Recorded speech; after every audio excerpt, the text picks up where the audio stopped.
Welcome to Daily English Dialogues channel, and thank you for joining us for another deep dive. Today, we're embarking on kind of a dual mission, really. We want to help you achieve sophisticated English fluency, and we're doing that by tackling a really relevant and, let's face it, complex subject, physical well-being. Yeah, it's a great combination because health and fitness, well, they're universal topics, aren't they?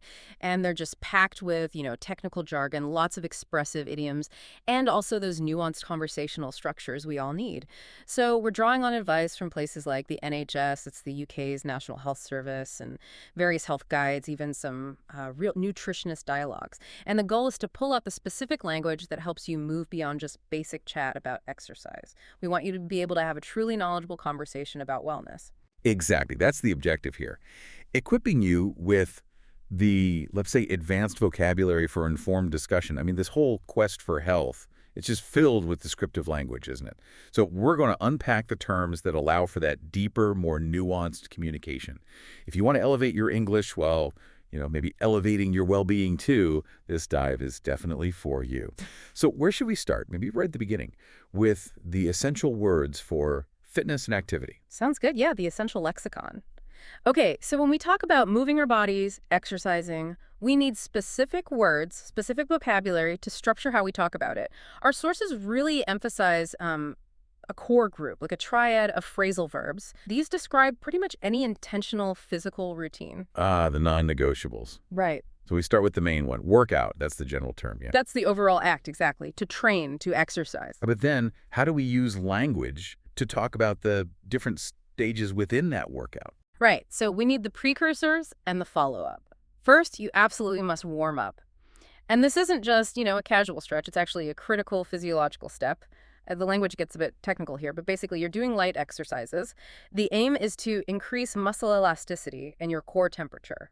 And that's fundamental if you want to avoid getting injured. Okay, so it's about prepping the muscles, getting them ready, often light stuff, body weight things. Yeah, often light dynamic movements or things like calisthenics exercises using your own body weight, just to prepare the muscles properly. Right, preparing the system. And then naturally, at the other end, we need the opposite, don't we? The cool down. Correct, the cool down. That's the process where you gradually reduce the intensity after you've done the main part of your workout. This usually involves things like static stretching, and that helps lessen that post-exercise soreness and also improves your flexibility in the long run. So understanding that sequence, warm up, workout, cool down. It's really the foundation for describing any sort of disciplined approach to fitness. Okay, so that's the basic structure. But just saying I exercise or I work out is pretty general. We need words to describe the type of physical effort, right? The specifics. Precisely. We need to move from the general to the specific types of movement. Jogging is a perfect example. Everyone knows jogging. It's running at a steady, moderate pace, specifically for exercise. It's often used to build up what we call aerobic capacity. Aerobic capacity. What exactly does that mean? That's essentially the maximum amount of oxygen your body can effectively use when you're doing intense exercise. Jogging is great for that. Which brings us nicely to the whole category of aerobics. Now, that word often makes people think of, group classes with music, maybe leg warmers. Yeah, it can do. But fundamentally, aerobics refers to any vigorous exercise that's designed specifically to strengthen your heart and lungs. And actually, the sources make a distinction between aerobics for, say, athletic conditioning versus the kind focused more on general wellness. Interesting distinction. Yeah. And then, of course, there are the practices that are huge right now, the mind-body practices. Oh, absolutely huge. You see yoga everywhere, obviously focusing on posture, breathing, meditation, and Pilates, which really targets core strength and getting your posture aligned. And if you're learning English and want to sound knowledgeable here, you'd use the specific vocabulary, talking about asanas in yoga or maybe the 100 in Pilates. That really shows a deeper understanding. Good point. Using the specific terms. Okay, let's step inside the gym now, because that's where you find a lot of technical nouns, isn't it? Specific equipment, especially if you're starting out or maybe trying to optimize your performance, you'll encounter all this gear. This is definitely where specificity matters. I mean, everyone knows what a treadmill is, but when you get into resistance training, knowing the difference between barbells, those long bars with weights, often used on a rack, and dumbbells. The handheld ones, usually lighter. Exactly, the free weights. That difference is crucial. And then you've got the cross trainer, which some people call an elliptical machine, especially in North America. It kind of mimics running, but without the heavy impact. Yeah, there's so much specialized equipment now. which is probably why a lot of people start by getting help from a professional. What do we call them? Gym instructor, personal trainer, fitness instructor. Are they all the same? Pretty much interchangeable terms, Yeah. yeah. And their role is much more than just showing you where the machines are. They're really essential, especially for beginners. They help coordinate a routine that's safe, effective, and importantly, structured. They'll help you define your goals too. Is it general conditioning? Is it muscle hypertrophy, that's muscle growth, or maybe rehabilitation after an injury? And crucially, they guide you on using the proper form. Form, that's a key word. Absolutely. So if you're talking about this in English, you might say something like, I hired a trainer to focus on my conditioning and improve my form. Using that specific terminology just elevates the whole conversation straight away. Okay, so mastering this lexicon of verbs like warm up, cool down, and the specific nouns for equipment and goals, it lets you articulate not just what you're doing, but how you're systematically working to optimize your physical state. Precisely. You can be much more precise and knowledgeable. Right, so moving on from the literal terms for exercise, we get into idioms. And idioms, well, they're the linguistic shortcuts, aren't they? They really signal genuine fluency. And health, fitness, our physical state, these topics are just deeply embedded in English idiomatic expressions. Absolutely. And for you listening, using these idioms smoothly is a big step towards that fluency. So let's start with the positive ones language describing excellent health, vitality. If someone's in really great condition, we often say they're fit as a fiddle. Yeah, that's a classic. Or perhaps even more evocative, someone can be in the pink of health. That suggests, a state of absolute glowing well-being. You might say, my grandfather, even though he retired 20 years ago, is still in the pink of health, hiking every weekend. It really conveys that sense of longevity and superb condition. What about energy levels? If someone, maybe a kid or just a really healthy adult, is bouncing around with energy. You'd say they're full of beans. Just means they have loads of energy, really active and healthy. Another one that implies continued energy, especially maybe after an illness or tough time, is alive and kicking. Like, even after that really tough marathon, she was still alive and kicking at the finish line. Shows vigor. And there's one related to being mentally sharp, too, but it applies to physical readiness as well, right? On the ball. Yes, exactly. On the ball means alert, focused, mentally fit, ready for action. It applies well to that fitness mindset. Okay, so that's the positive side. Now let's flip it. Let's talk about idioms for describing illness, feeling unwell, or maybe needing to recover. If you're just feeling generally sick, not one specific thing, you might say you're feeling under the weather. That's a very common one, yeah. Just generally unwell. But if that unwell feeling is specifically because you're exhausted, maybe overworked, then you're feeling run down. Run down. Okay. And if you've let your fitness routine slide. Then you're quite simply out of shape. Or perhaps more strongly, in bad shape. It's direct, everyone understands it. Like after that long holiday break, eating everything in sight, I realized I was seriously out of shape. We've all been there. The language also gives us some really specific images for like acute symptoms. Having a frog in one's throat. That perfectly describes being hoarse, maybe finding it hard to speak if you have a cold. It really does capture that feeling, doesn't it? And if someone looks really ill, very pale. They might be as pale as a ghost. Yeah, indicating they look very sick indeed. Okay, but let's turn towards improvement now. Recovery. The language becomes more positive, more goal-focused here. If you're recovering from something serious, an illness or injury, you're on the mend. Or you're getting back on your feet. Both mean recovering, getting healthy or stable again. We also use the phrases get in shape or get back into shape, specifically when you're starting or restarting an exercise plan to improve your physical condition. Right. And finally, there are a couple of really powerful, quite advanced phrases for discussing big lifestyle changes. Specifically, stopping a bad habit. If you manage to stop something destructive, like eating too much junk food or smoking. You kick the habit. That verb kick really implies the effort and force involved, doesn't it? It does.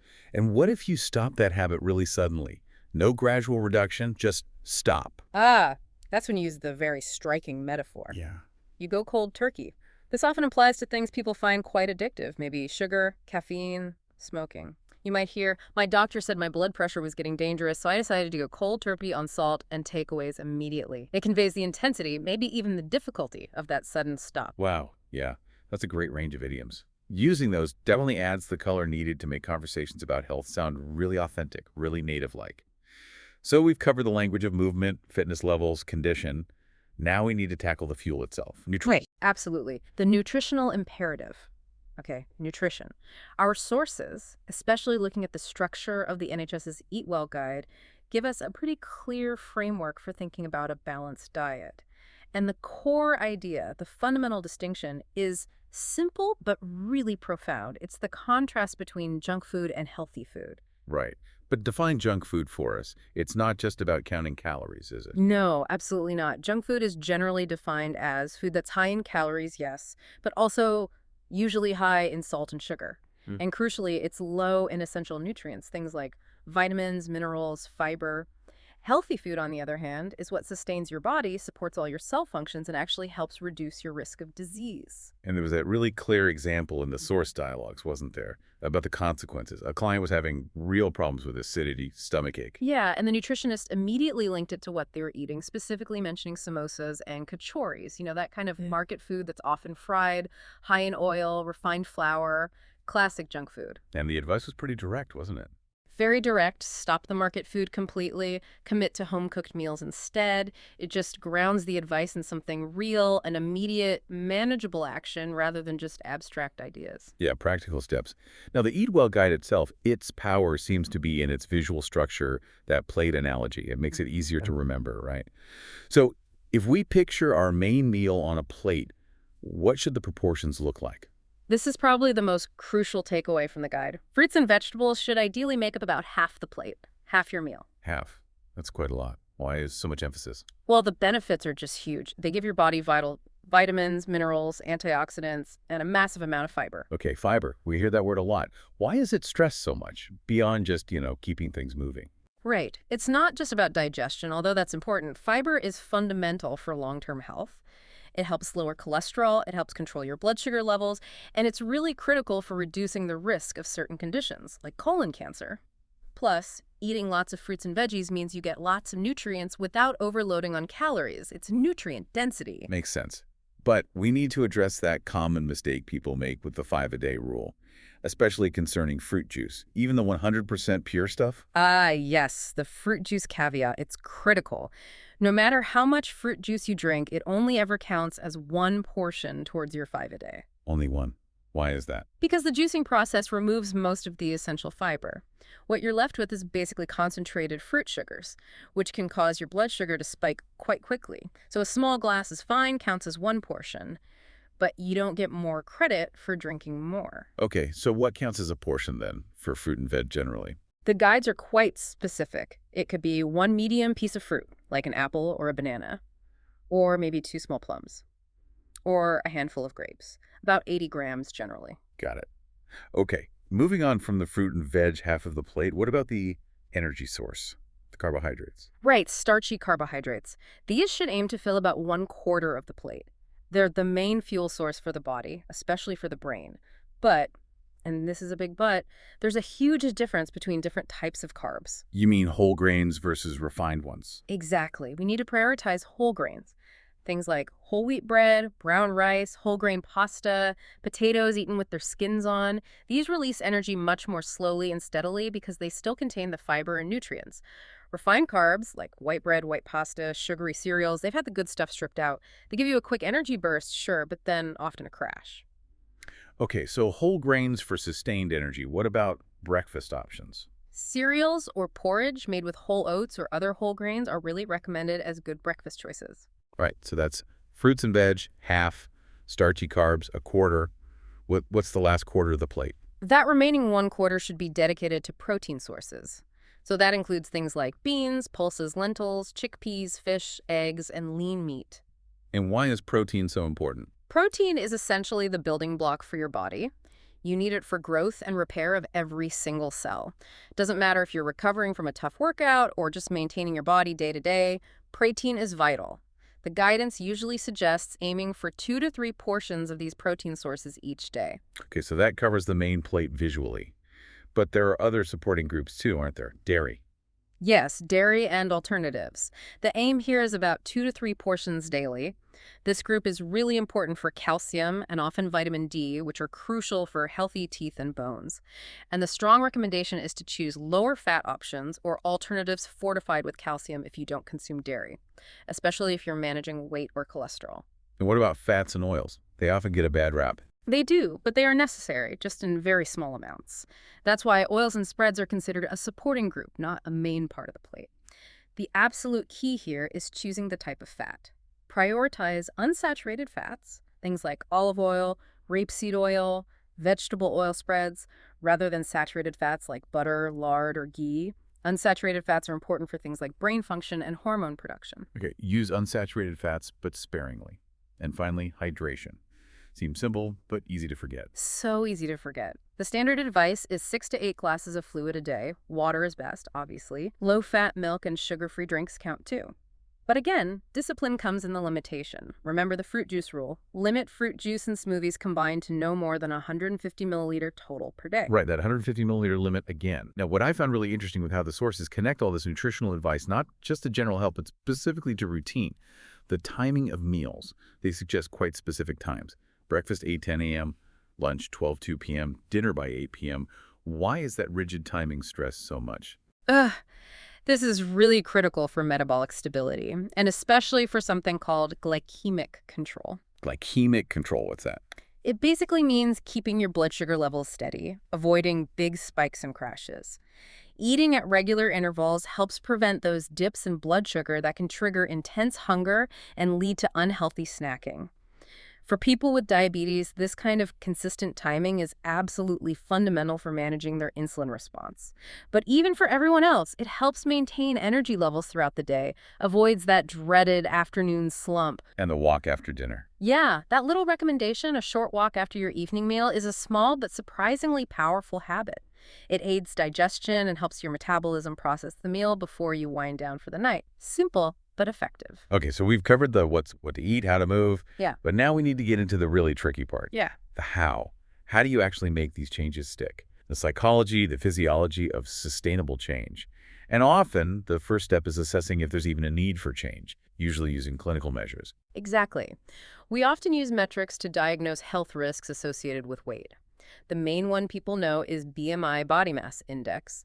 The standard clinical definitions, like those from the NHS, classify a BMI between 25 and 30 kilomillimers as overweight, and a BMI over 30 kilomillimers is classified as obese. These terms provide a shared clinical language. But BMI gets a lot of criticism, doesn't it? Especially for people who are quite active, maybe listening to this, who exercise a lot. Muscle weighs more than fat, so it can skew the number. That's a hugely important point, and it's a limitation the sources definitely acknowledge. BMI can't tell the difference between muscle mass and fat mass, which is why we often rely on a second and arguably more telling measure, waist circumference. Waist circumference. Why is that one considered more critical? Because it specifically gives an indication of visceral fat. That's the fat stored deep inside, around your internal organs like the liver and intestines. And that type of fat is much more metabolically active and strongly linked to health problems. So what are the numbers we should be aware of, the risk thresholds? Generally for men, a waist circumference greater than 94 centimeters, that's about 37 inches, indicates an increased health risk.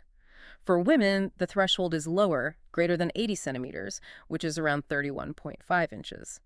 Measuring your waist can often give a much better picture of your potential health risks related to weight than BMI alone. And those risks, when you list them, they're really quite sobering.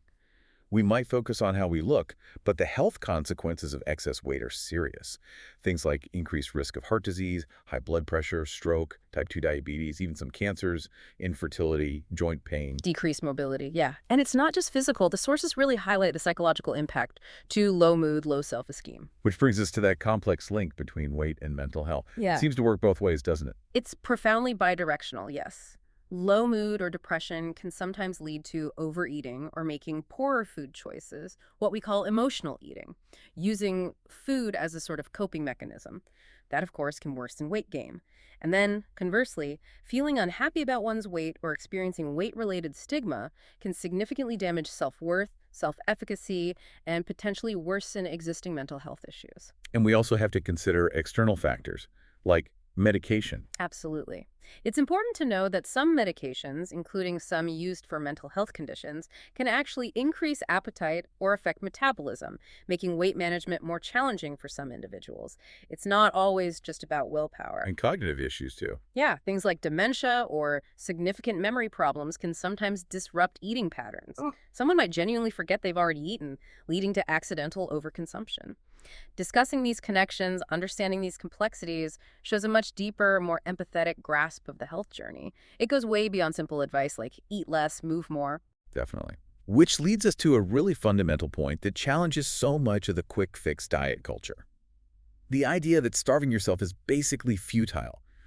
Why do crash diets fail so consistently on a physiological level? Okay, this is where we need that slightly more scientific language again. When your body is suddenly deprived of a significant amount of calories when you effectively starve, it perceives a famine. It thinks food is scarce, so it activates protective mechanisms. It enters a state sometimes called adaptive thermogenesis, or more commonly survival mode. Your metabolism doesn't just slow down a bit, it significantly reduces the amount of energy it burns to try and conserve resources. So it's actively working against the goal of weight loss. Exactly. It's counterintuitive, but yes. Instead of efficiently burning stored body fat, your body starts to change its hormonal balance. Hormones that make you feel hungry, like ghrelin, tend to increase. Hormones that make you feel full, like leptin, tend to decrease. At the same time, your body might start breaking down metabolically active muscle tissue for energy, while desperately trying to hold on to its fat stores, preparing for this perceived famine. So you lose water weight quickly at first, maybe some muscle, but your metabolism slows down, and then... And then, when you inevitably can't sustain that level of restriction and start eating more normally again, your slowed down metabolism means you regain the weight, often plus extra, very quickly. And often it's regained as fat. It can actually damage your metabolism long term. That's why the mantra has to be, eat smart, not less. Focus on nutrient quality and balance, not just severe restriction. Eat smart, not less. That really sums up the sustainable approach. Okay, so to help people stick to that eat smart path, we need the language to identify the traps, specifically those fad diets that are always being promoted. How can you spot one? Right. The sources give us a really useful diagnostic checklist. First red flag. If a diet promises a really quick fix, like claiming you'll lose much more than, say, 1 to 2 pounds, about 1 kilogram per week consistently, healthy, sustainable fat loss is usually more gradual than that. What else? Claims about specific foods having magical properties. Yeah, claims of magical fat-burning effects from one particular food or supplement, be very skeptical. Another huge red flag is any diet that promotes severely limiting or completely avoiding entire food groups, like cutting out all carbohydrates or all dairy without a specific medical reason. Or those diets where you basically eat only one thing. Exactly, like the infamous cabbage soup diet or very extreme juice cleanses. Those are massive alarm bells. They inevitably lead to nutrient deficiencies and are just completely unsustainable in the real world. And fundamentally, I'd say if the diet focuses only on changing your appearance quickly rather than promoting long-term health habits and well-being, it's almost certainly a fad. And it's likely destined to fail that metabolic test we just talked about. Okay, so spotting fad diets is crucial. But what about the day-to-day challenges? Those triggers that make us eat when we're not actually hungry. The sources had some actionable advice, framed with useful vocabulary. Yeah, recognizing your personal triggers is key. If you find yourself eating out of boredom, the solution isn't food, it's engagement. Find a new hobby, call a friend, go for a walk, do something productive. If your trigger is habitual, like always snacking while watching TV, the advice is practical. Keep your hands busy, try coloring, maybe knitting or sewing, even just fiddling with something, anything to break that hand-to-mouth loop. And what if the trigger is emotional? Eating because you feel tired, or maybe because you feel deprived? If it's tiredness, the real solution is often the simplest but hardest. Get more rest. Prioritize sleep. Sometimes a quiet walk can refresh you more than sugary food. If you're eating because you feel deprived, trying to restrict everything usually backfires. It makes you crave things more. The smarter approach is to consciously build in occasional planned treats, enjoy them mindfully, but critically, make sure you always have healthy snacks readily available. Pre-cut veggies, a piece of fruit, some nuts. Make the healthy choice the easy choice. Managing these small mental battles, these triggers, is really what builds that long-term discipline and sustainable change. Okay, this final section feels really important, especially for language learners, because talking about sensitive topics like weight, health, diet, it requires really careful, empathetic communication, doesn't it? How do you even start those conversations effectively? Absolutely crucial. The sources are very clear. Always start from a place of empathy and genuine care. The language has to be non-judgmental. So you begin by expressing why you care. Phrases like, your health is really important to me, or, I really want you to be healthy and around for a long, long time. That immediately establishes a foundation of support, not criticism or judgment. That makes sense. Setting the right tone. And then the most powerful strategy seems to be not telling someone what to do, but doing it with them. Modeling the Ouch. change. Collaboration over instruction. Exactly. Modeling is far more persuasive. Using let's is much more effective than you should. So instead of saying you should buy healthier food, try let's go grocery shopping together this week. And then while you're there, you can say, let's look at the labels together and find some options lower in sugar or saturated fat. So it becomes a shared activity. What about cooking? Same principle. Let's try to cook and enjoy a healthy meal together a couple of times this week.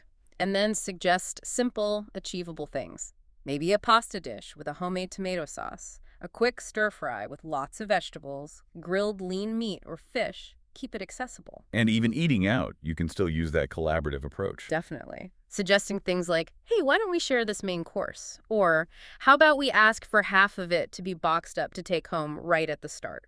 It frames portion control as a shared, sensible strategy, not a punishment or deprivation just for them. It all comes back to encouraging small, manageable steps, not overwhelming change. Right. The sources really emphasize that idea. Healthy eating isn't all or nothing. So what kind of language can we use to suggest alternatives, simple swaps, without sounding critical or preachy? You use the language of incremental change. Gentle suggestions, like, maybe we could try having water with dinner tonight instead of soda. Or, what if we switched to the whole wheat bread this week instead of the usual white loaf? Or, perhaps, I was thinking we could try using olive oil for cooking instead of butter. What do you reckon? The key is often phrasing it as a question or a joint experiment, and crucially, encourage them just to pick one or two ideas to start with. Just one or two, so they don't feel overwhelmed or like they have to bite off more than they can chew, idiomatically speaking, which is exactly the trap those fad diets set. Precisely. Small wins build confidence, build self-efficacy, that feeling that I can actually do this. Okay, so small steps, collaboration. And finally, how do we reinforce success? How do we use communication and rewards effectively, especially avoiding food as a reward? Consistent support and acknowledgement are vital. You need to show you understand it's hard work. Ask open-ended, supportive questions like, what's been the hardest thing for you this week about trying to eat healthier? Or, what went well? That validates their effort and struggle and shows you're genuinely interested, not just monitoring them. And when they do achieve a goal, maybe sticking to their plan for a week or trying that new healthy recipe, the reward shouldn't be food, right? Absolutely not. Using food as a reward just reinforces unhealthy connections. The sources strongly champion non-food rewards. These provide tangible acknowledgement for their effort and discipline. It could be something small and cumulative, like putting a pound coin in a jar for every day they meet a specific goal. Seeing the jar fill up is a great visual motivator. Or for bigger milestones, the reward could be something they'd enjoy, maybe some new clothes, a relaxing spa treatment, tickets to a movie or a show, something completely unrelated to food. Using monitoring tools can help too, can't they? Like charts or diaries. Yes, things like wall charts to track progress, or keeping a simple food diary, not for judgment, but just for awareness, can be really helpful for some people. And then rewarding the effort of keeping that diary, or ticking off the days on the chart, communicates that you value the process, the behavior, not just the number on the scale.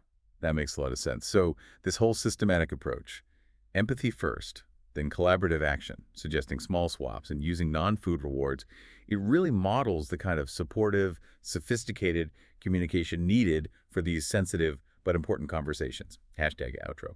Definitely. We've really covered a lot of ground today, haven't we? We've managed to fuse, I think, quite advanced English language points with some really practical health knowledge. We went from those basic but crucial phrasal verbs, warm up, work out, cool down, all the way to complex physiological ideas like adaptive thermogenesis and the importance of glycemic control. And we armed you, the listener, with that linguistic firepower. The idioms to talk about health and illness more naturally. Being in the pink of health, feeling run down, maybe having to go cold turkey on sugar. And the core message, especially from the nutrition side, really seems to be about balance, following that visual Eat Well Plate guide, and also understanding that physiology, starving yourself is counterproductive. Exactly. And I think the ultimate lesson here, whether you apply it to improving your diet or improving your English, is that real lasting transformation doesn't come from seeking instant perfection or quick fixes. It really comes down to cultivating consistency and discipline, day in, day out. It's about shifting your mindset, moving away from thinking about restriction and deprivation towards thinking about intention, Mm. making conscious choices, choosing to eat smart, not less, and also trying to understand the why behind your habits, the psychology of your triggers. Yeah, that journey to wellness, much like the journey to language fluency, it's never about one intense crash course, is it? It's built on those small, intentional actions, repeated consistently. And maybe here's a final thought for you to mull over. Consider the mental discipline involved. If you can apply the discipline required to consciously choose the whole grain option over the refined one, or to use olive oil instead of butter, well, you possess the exact same mental muscle needed to choose richer, more precise vocabulary in English. The muscle needed to intentionally go the extra mile in your next conversation instead of just sticking to the basics. That continuous, deliberate application of effort, that's arguably the most powerful tool you have for mastering both your physical well-being and your command of the English language.